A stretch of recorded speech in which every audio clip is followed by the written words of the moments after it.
Salut à tous, aujourd'hui on va se retrouver donc pour poser le toit relevable sur ce magnifique T6. Donc c'est le deuxième qu'on pose, on va essayer de faire une petite vidéo pour vous présenter comment ça se fait, quels sont les risques, où il faut faire attention, mais rien de très compliqué pour l'avoir déjà fait sur le mien, ça se fait plutôt bien dans l'ensemble.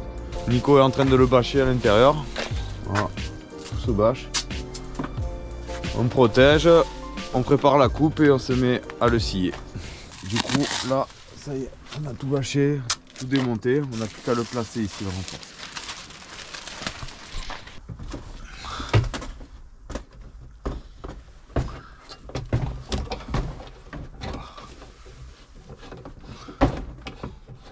On a placé notre renfort, donc grâce à ce renfort, on sait que là il faut percer dans les angles, donc Alex de Westy Plaisir l'explique bien. Donc on va percer ici, ici, ici, afin d'avoir les trous sur le toit et de pouvoir tracer du coup les angles parfaitement ici. C'est surtout à l'avant que c'est important d'avoir le renfort parce qu'après on se fie à la carrosserie en haut. Mais par contre pour être précis en bas, c'est important de bien percer au bon endroit. Voilà, donc là on prépare, on fait un premier pré-trou.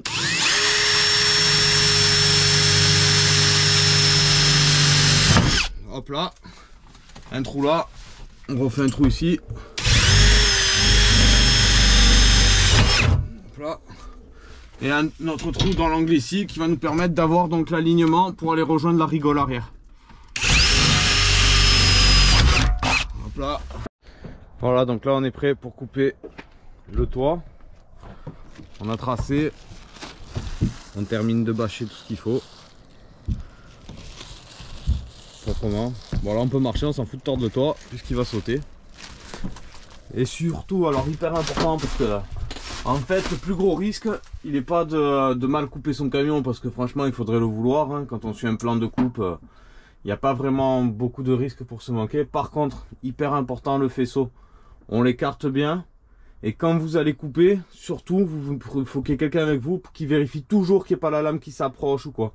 Parce que là, si vous coupez, que vous remontez, vous faites une ébréchure, une fois que vous avez mis le renfort, je vous dis pas le bordel pour tout ressortir, quoi.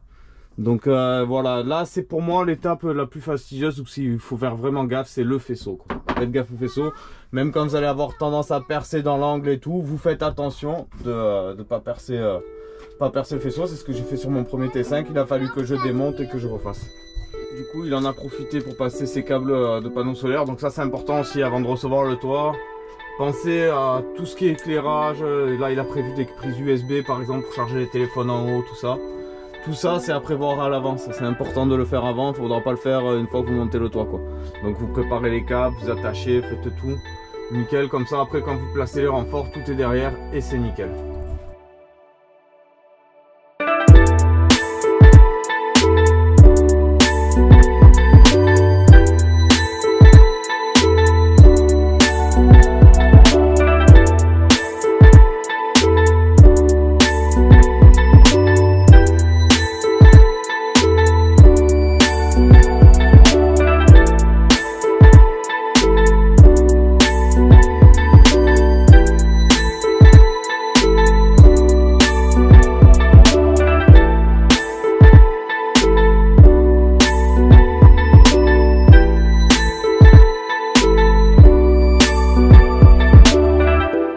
Et voilà, on a découpé le toit.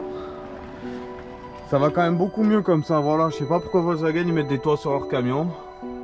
C'est mieux de les lever quand même. Hein. Là, il respire le van. Je veux dire, là, c'est ce qu'il fallait. Il manquait d'air dedans et là, c'est ensoleillé. Et voilà, avec ce toit là, on voit plus rien dans les camions après. Bref, voilà. Allez, à la suite. Donc le toit est coupé, on va devoir tout limer pour pouvoir ébavurer. Donc ce qui est bien avec la scie sabre, c'est quand même assez propre. La différence avec la disqueuse, quoi. Là ici on a attaqué la disqueuse et franchement ça ébavure de partout.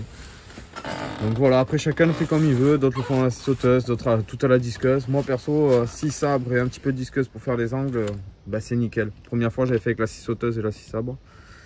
Et là comme ça va très bien, quoi. Donc là on se met à placer les renforts. Donc on les a présentés, on a mis 2 cales en bois histoire d'être sûr que le lit passe. J'ai mis 2 vis auto-perçantes à chaque extrémité. Comme ça, les rails ils bougent plus, ils sont calés. Et maintenant, tous les 20 cm, on commence à percer des trous pour pouvoir les insérer des rivets. Je vous conseille d'acheter des rivets inox, c'est quand même beaucoup mieux que ce qui est fourni dans le toit Camproof. c'est plus costaud. Et, voilà, donc hyper important, bien apprêter les arêtes. Là on a coupé. Là on est à la première couche, on verra après la deuxième encore. Mais voilà, pour éviter que le camion il rouille, que la tôle elle rouille et que ça vienne un peu créer de la corrosion de partout. Bon, il faudra du temps. Par expérience, l'ancien toit que j'avais, je l'avais laissé dehors pendant 1 mois, il avait pris la pluie et tout, il avait même pas commencé à rouiller quoi. Mais bon, c'est pour dire que quand même le racier quand même il rouille pas aussi vite que ça. Donc là on a placé le renfort arrière. On a mis des autoperçantes pour qu'il reste bien plaqué. On aurait pu mettre des rivets aussi, mais comme on avait mis la colle avant, je savais pas si c'était une bonne chose. Mais au moins du coup la colle elle est rentrée dans le filetage des autoperçantes, ce qui empêche la rouille de rentrer aussi. Enfin, on a riveté les renforts. C'est un rivet inox. Tout est nickel. Ouais, il y en a là-bas derrière l'inox. Voilà, un peu de silica sur le renfort arrière parce que comme on va venir plaquer la tôle de finition, au moins ça évite les vibrations aussi.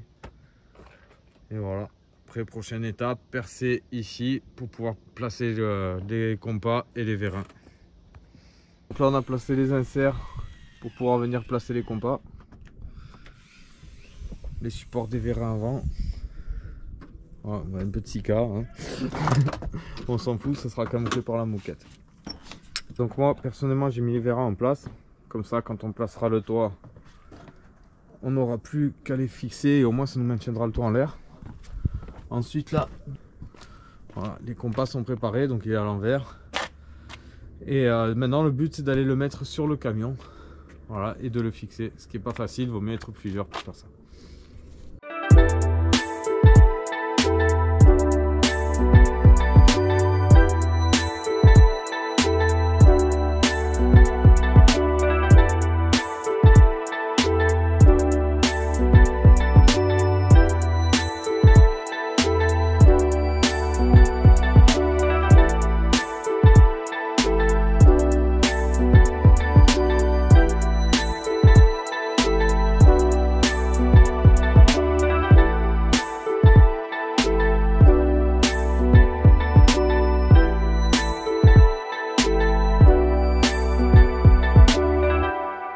Voilà, donc le toit est posé. Ma vidéo va s'arrêter ici parce que c'est pas mon fourgon et du coup ben c'est le fourgon d'un ami. Il va s'occuper lui-même de placer la toile, de la tendre, placer le lit. Bon, c'est pas le plus compliqué honnêtement. Le plus dur c'est ça. Voilà. Là il commence à... Voilà. C'est un open sky et tout. Donc voilà, plus qu'à faire la toile, la scellée, le lit, les finitions. Et après on est tout bon. Voilà, donc ma vidéo s'arrête ici. Je vous dis à bientôt.